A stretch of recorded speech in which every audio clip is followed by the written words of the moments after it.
Hello friend, कैसे हैं आप सब लोग। आई होप कि आप सब लोग बहुत अच्छे होंगे। तो आप सबका एक बार फिर से बहुत बहुत स्वागत है आपके अपने यूट्यूब चैनल पर ही ब्लॉग में।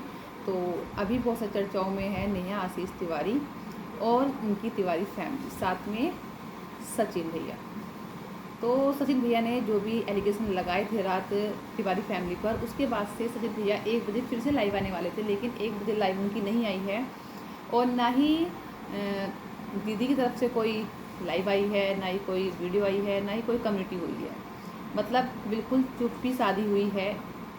कल के बाद ना तो तिवारी जी के लड़के बेटे ने, और ना ही तिवारी जी की बहू ने, और ना ही तिवारी जी की बेटी ने, यानी कि किसी ने भी उधर से कुछ नहीं बोला है इस टॉपिक पर। और जबकि सचिन भैया लाइव आने वाले थे 1 बजे, लेकिन सचिन भैया भी लाइव नहीं आए हैं 1 बजे। तो ऐसा क्या रीज़न हो सकता है।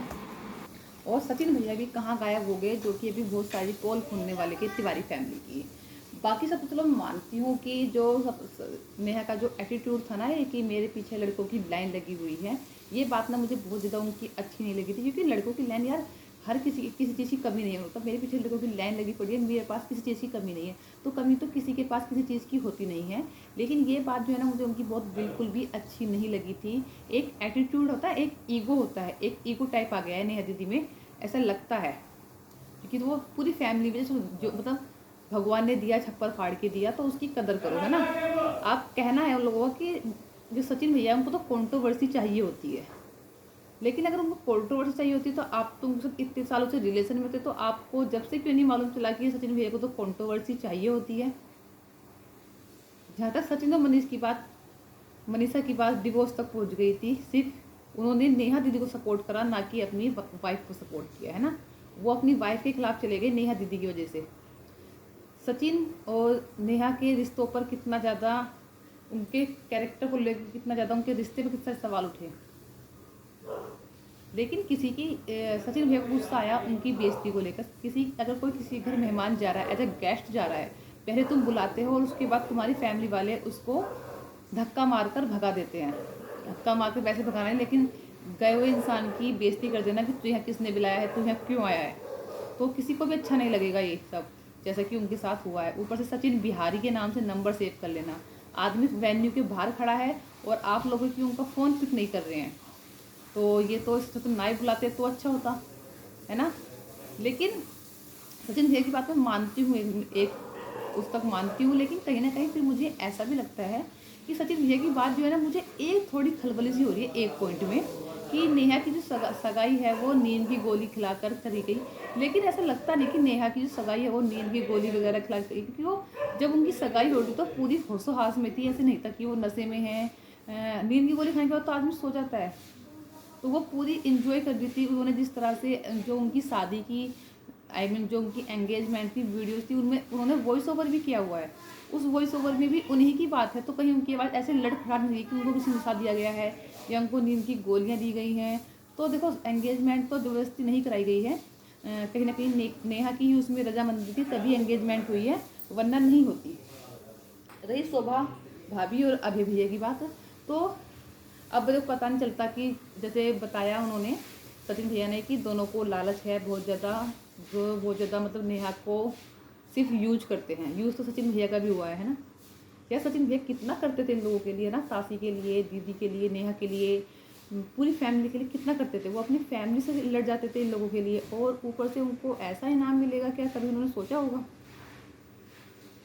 उन्होंने उसके लिए अपनी वाइफ तक को क्या से क्या कह दिया, उनका रिश्ता टूटने पर पहुंच गया। क्या ऐसे भी हो सकता है कि कैमरे के फेस सामने अलग फेस और कैमरे के पीछे अलग फेस होता है इन लोगों का। यार मतलब हद है यार। मतलब देखने में ऐसा लगते हैं कि लोग बोलते थे आइडियल भाई, है ना, ideal family, ideal mother, iron lady. क्या ये सब सुनने के बाद लगता है कि मिलने चाहिए इन लोगों को। सचिन भैया ने अभी आधा सच बताया है, उसके बाद ही इतनी ज़्यादा इन लोगों में मतलब कि यूट्यूब पर एक सैलाब सा आ गया है। और सोचती हूँ जो सचिन भैया सारी सच्चाई बताएंगे तो तब क्या होगा।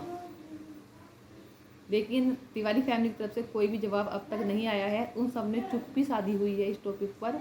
हो सकता है और सचिन भैया का भी वीडियो जो आने वाला था लाइव, वो नहीं आई है। लेकिन इसके पीछे रीज़न क्या है, क्या दोनों में बात हुई है आपस में बैठकर, या कुछ सलाह मशवरा हुआ है, कुछ नहीं कह सकते, लेकिन कुछ ना कुछ तो ऐसा है जो हुआ है, कुछ ना कुछ तो ऐसा है जो चल रहा है ना। या तो सचिन भैया आप अपनी कही हुई बात वापस तो ले नहीं सकते, या तो उनको अपनी पूरी पूरी बात रखनी पड़ेगी। अगर वो अपनी बात से न हारेंगे तो फिर पब्लिक उन पर टूट के पड़ेगी। तो इससे अच्छा है सचिन भैया जो आपने आधी अधूरी बात बताई है उसको पूरी कर दीजिए, क्योंकि आपका 1 बजे का लाइव का वो था, आप ना तो 1 बजे लाइव आए, ना आपकी कोई कम्युनिटी आई, ना कोई शॉर्ट आया, ना कोई वीडियो आई। तो लोग को इस असमंजस में ना डालें कि आप उनको कुछ बताएंगे कि नहीं बताएंगे। क्या आपकी और नेहा की फिर से बात हो गई? क्या आप दोनों के बीच फिर से सब कुछ ठीक हो गया? क्योंकि आपने बोला था कि आज के बाद में कभी अपने कॉन्टैक्ट में जानता ही नहीं कि वो टेढ़ी बेढ़ी आँख वाली लड़की है कौन। तो या तो सब कुछ क्लियर कर दीजिए, वरना जो सैलाब फैला हुआ है ना यूट्यूब पर वो बहुत ज़्यादा बढ़ता चला जाएगा, वो आग का गोला बन जाएगा। सब अपने अपने अलग अलग अनुमान लगाते जाएंगे। देखो अगर कैमरे में देखा जाए तो शोभा और अभय बहुत अच्छे लगते हैं, है ना। लेकिन अगर कैमरे के सामने ऐसा है, कैमरे के पीछे कुछ और चेहरा है इन लोगों का, तो भगवान बचाए यार। लोग इतनी पब्लिक को पागल बनाते हैं क्या फिर ये लोग?